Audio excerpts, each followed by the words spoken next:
Boiler applications in industry. Heat for buildings, industrial processes, and power generation rely on boilers. Steam is widely used in the paper, textile, food processing, and petroleum industries. Cogeneration plants generate steam and electricity at the same time. Waste heat boilers burn refuse and industrial waste to generate steam and electricity. History of boilers. Steam and boilers were used as far back as 120 BC. Hero of Alexandria produced the first steam turbine by heating water in a closed vessel. Steam was directed through vents, which caused the vessel to rotate. Further development of steam turbines was slowed by the lack of materials strong enough to withstand stresses caused by high speeds and temperature changes. Before steam, industrial processes used horses and water wheels as a source of power. The greatest impact of the use of steam power occurred during the Industrial Revolution of the 1700s and early 1800s. During this era, inventions using steam power greatly affected the standard of living. The steam engine provided the power required by the new industrial machinery. Early steam engine designs wasted much heat and were not reliable enough for industrial use. In 1736, James Watt of Scotland was credited for the development of the reciprocating steam engine. This new steam engine proved reliable and operated very efficiently by producing more power with less steam.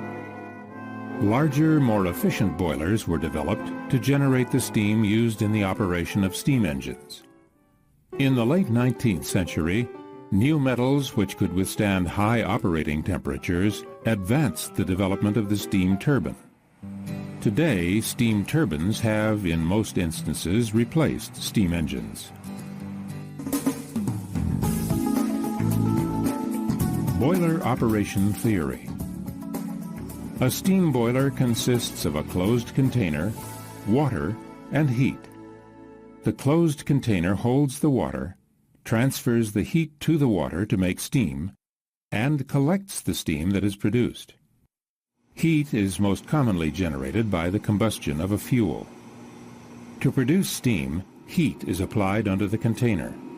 Steam is produced as the water is heated to 212 degrees Fahrenheit, and the water boils and turns from a liquid state to a gaseous state. When a lid is placed on the container becomes a pressure vessel. A pipe in the lid can be used to direct steam to where it is needed. Boilers are designed to use heat efficiently to minimize the cost of producing steam. Heating, or thermal efficiency, is accomplished by increasing the heating surface. The heating surface is the part of the boiler where water is on one side and heat on the other. Increasing the heating surface increases the size of the combustion chamber. This allows the fuel to burn more efficiently as the fuel mixes with a greater quantity of air. As boiler designs evolved over the years, greater thermal efficiency was achieved. All steam boilers operate using 4 systems: the feedwater system, the steam system, the fuel system, and the draft system. Each system must be controlled for maximum safety and efficiency. The feedwater system supplies water to the boiler. Feedwater is treated and regulated automatically to meet the demand for steam. Valves installed in the lines permit access for maintenance and repair. The steam system collects and controls the steam produced in the boiler. Steam is directed through piping to the point of use. Throughout the steam system, steam pressure is regulated with valves and checked using steam pressure gauges. The steam and feedwater systems share some components. The fuel system includes all equipment used to provide fuel to generate the necessary heat. The equipment required in the fuel system depends on the type of fuel used. All fuels are combustible and dangerous if necessary safety precautions are not followed. Fuels commonly used are fossil fuels such as fuel oil, natural gas, and coal. Other methods of generating heat include electricity and nuclear fission. In a fuel oil-fired plant, fuel oil leaves the tank through the suction line and duplex strainer and then goes to the fuel oil pump. The fuel oil is forced from the pump through the discharge line. From the discharge line, some fuel oil is burned and some returns to the tank through a regulating valve. In a natural gas-fired plant, gas is supplied to the plant at a set pressure. This pressure varies depending on the source, whether a city gas supply line or gas plant. Gas systems are low pressure or high pressure. In a low-pressure gas system, city gas pressure is reduced to zero through a regulator. From the regulator, gas is drawn into the burner and mixed with air supplied by a blower. This mixture is directed to the burner, where it is ignited by the pilot light. In a high-pressure gas system, gas passes through the regulator and pressure is reduced to the proper pressure for the burner. A solenoid valve opens at the right time in the cycle to admit gas to the butterfly valve. The butterfly valve controls the firing rate through the gas linkage. Some boilers have combination burners, which can burn gas, fuel oil, or a combination of both gas and fuel oil. Coal-fired boilers use mechanical feeders or stokers to feed coal to the burner at a consistent rate. For example, in a chain grate stoker, coal is fed through the hopper and regulated before passing under the ignition arch. The coal continues on a conveyor which carries the ignited coal slowly under the heating surface. Ash, slag, and unburned parts or clinkers are discharged at the other side of the conveyor. The draft system regulates the flow of air to and from the burner. For fuel to burn efficiently, the proper amount of oxygen must be provided. Air must also be provided to direct the flow of air through the furnace to discharge the gases of combustion out of the furnace to the breeching. Forced draft uses a fan to force air through the furnace. Induced draft uses a fan to draw air through the furnace. Combination or balanced draft uses forced and induced draft fans. From the breeching, gases of combustion enter the chimney and are released to the atmosphere. Emissions from the boiler are monitored to ensure proper efficiency and compliance with environmental regulations. Steam-to-water cycle. In a steam heating system, steam leaves the main steam line and enters the main header. From the main header, piping directs steam to branch lines. Branch lines feed steam through a riser to the steam heating equipment. At the heating equipment, heat is transferred to the building space. As the steam releases heat to the building space and cools, it turns back to water or condensate.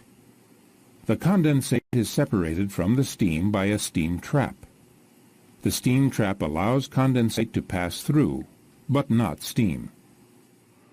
The condensate passes through the condensate return line and is collected and directed back to a condensate receiver or surge tank. City water makeup is added to replace any condensate that may be lost.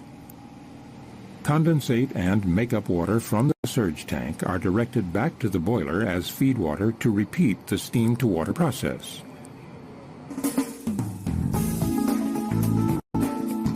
Boiler operation safety. Boiler operation is a serious occupation requiring trained operators. Licensed boiler operators have passed a licensing examination. A boiler operator's license documents that the holder is qualified to safely operate and maintain steam boilers and related equipment. Approximately one-third of the states in the United States have licensing laws regulating the requirements for certification of boiler operators. States that do not issue a state license may have jurisdictions within the state which establish licensing requirements. For example, Pennsylvania does not have a state licensing requirement, but the city of Philadelphia does. Information about boiler operator licensing can be obtained from the appropriate city, county, or state authorities. A licensing jurisdiction will often have specific grades of licensing examinations for different sizes of boilers and related equipment. Some jurisdictions require experience in the field prior to taking a licensing examination.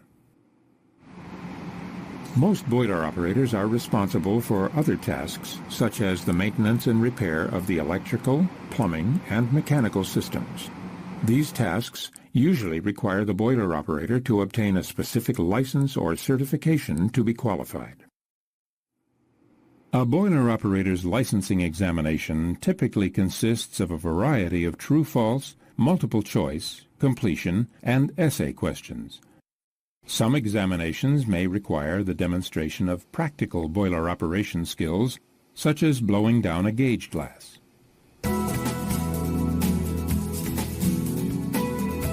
Personal protective equipment. Boiler operators must wear proper personal protective equipment. A shirt and pants made of durable material like denim are best suited. When performing some maintenance tasks, coveralls provide protection from possible contact with hot equipment or sharp objects. Some plants require flame-resistant clothing for additional protection to the boiler operator. Loose jewelry should be removed or secured. Safety shoes with durable, oil-resistant soles are recommended. Steel toe shoes provide protection from falling objects. A safety helmet should be worn in areas where overhead danger is possible.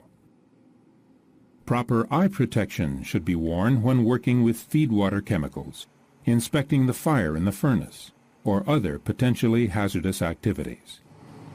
Ear protection may be required to prevent injury from noise. Protective gloves are required for certain maintenance tasks. Plant procedures will dictate specific boiler operator protective clothing and accessories. Fire safety. The boiler room contains combustibles which require special handling and treatment. Prevention is the best strategy against potential fire hazards. The boiler operator must take the responsibility in preventing conditions which could result in a fire. This includes proper storage of oily rags, proper use and storage of solvents, and immediate cleanup of combustible spills. In the event of a fire, the boiler operator must act quickly to minimize injury and damage. To start and sustain a fire, fuel, heat, and oxygen are required. A fire will go out when any one of the three is taken away. Fires are classified by the combustible material as Class A, Class B, Class C, and Class D fires. Class A fires are fires that burn wood, paper, textiles, and other materials containing carbon. Class B are fires that burn oil, gas, grease, paint, or other liquids that convert into gas when heated. Class C are electrical, motor, or transformer fires. Class D fires are not as common as Classes A, B, and C. Class D fires are caused by combustible metals, such as zirconium, titanium, magnesium, sodium, and potassium. Fire extinguishers must be routinely checked for the proper charge according to plant procedures. Additional fire extinguishing equipment, such as water hoses and sand buckets, must also be routinely checked. Emergency procedures. Emergency procedures for the plant detail the exact actions to be taken in the event of a plant emergency. The chief engineer is responsible for establishing specific plant emergency procedures. The boiler operator must be thoroughly familiar with these procedures. The three most common conditions which could lead to an emergency are high or low water conditions and flame failure. Improper actions taken during these conditions could cause the boiler or furnace to explode. In any plant emergency, the proper authorities must be notified immediately. Reporting injuries. Accidents which occur in the plant must be reported regardless of their nature. Accident reports commonly include the name of the injured person, date, time, place of the accident, the immediate supervisor, and the circumstances surrounding the accident. Accident report forms are required for insurance claims and become a permanent part of plant operation records. Review. Boilers are used in industry to produce steam for heat, industrial processes, and the generation of electricity. A steam boiler consists of three elements: a closed container, water, and heat. All boilers operate using four systems: the feed water system, the steam system, the fuel system, and the draft system. Licensed boiler operators have passed a licensing examination and are qualified to operate and maintain steam boilers and related equipment. Protective clothing and equipment must be worn by the boiler operator. Fuel, heat, and oxygen are required to start and maintain a fire. Fires are classified by the combustible material as Class A, Class B, Class C, and Class D fires. Emergency procedures detail the exact actions to be taken in the event of an emergency. All accidents must be reported, regardless of their nature. This video depicts boiler operation procedures commonly practiced in industry. Boiler operation procedures vary from plant to plant. For maximum safety, always refer to specific plant procedures and applicable federal, state, and local regulations.